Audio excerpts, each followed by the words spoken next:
Stephen Gallo is head of market analysis at Schneider FX, joins me in the studio now. And just coming off the back of that clip that we heard there from Roger Carr, BOE expects to keep rates on hold. What are we seeing in the pound just ahead of that decision? I mean, the pound has been struggling, as I've pointed out on the show a number of times. But recently, I think some of the upside risk in sterling versus the euro have started to materialize. And this because it does seem that we may be, policymakers may be able to do something about this in the euro area, but we may be heading into a more acute phase of the European sovereign debt crisis. If you look at the rise in Portuguese bond yields yesterday, I mean, the intensity and the swiftness with which the market changed its focus from Greece to Portugal suggests that we could be in a more acute and self-fulfilling phase of the crisis. And that will actually buy the pound some time versus the euro. Okay. And Stephen, you describe in your latest note about the euro, and you said it just there, the sort of self-fulfilling contagion in the markets right now. Talk to me about that. Yeah, so it seems to me that in light of the swiftness and the intensity with which the market has just simply shifted focus away from Greece and onto Portugal, it seems to me that the market is either perceiving or vying for there to be a more intense crisis in a number of peripheral states within the euro area. I think that a number of hedge funds and big macro players would have a field day if the ECB were forced back into the securities markets program, or indeed some other form of quantitative easing that we haven't seen before, to try and stem some of the weakness in peripheral sovereign debt markets.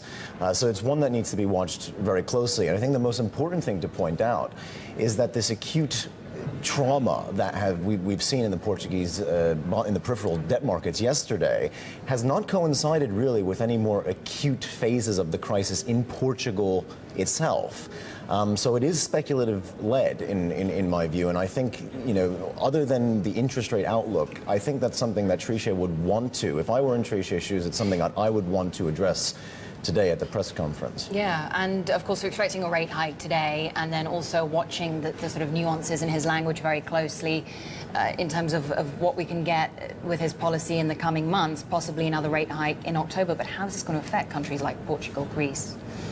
Well, I don't think tighter monetary policy is going to make things better, but I don't think the odd 25 basis point rate increase in order to secure credibility and maintain, and keep medium-term risk to price stability in check is actually going to do all that much damage either. In the same respect that an interest rate increase in the United States would affect different states differently, the same situation holds in the euro area. The crisis of sovereign debt, though, is one for the politicians, and in fact, we could probably draw the link between the fact that we are in probably a more acute phase of the European sovereign debt crisis and the fact that this is now really in the politicians' court completely, almost entirely. And I was interested to read, you were saying that the swiftness with which the focus in the market switched to Portugal. Following the Moody's downgrade. Yeah, following the Moody's downgrade. I mean, that puts the ratings agencies very much in the driver's seat, right? Yes, it does, and this is not making European politicians happy.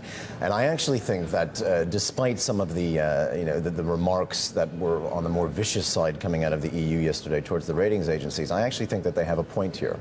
They have a point because the ratings agencies are a very powerful signaling mechanism, and if there are a lot of speculators and macro players that are lining up in droves to sell some of this peripheral sovereign debt, they can really exacerbate the crisis further. Okay, Stephen Gallo, we'll leave it there, but thank you so much. Good to get your analysis.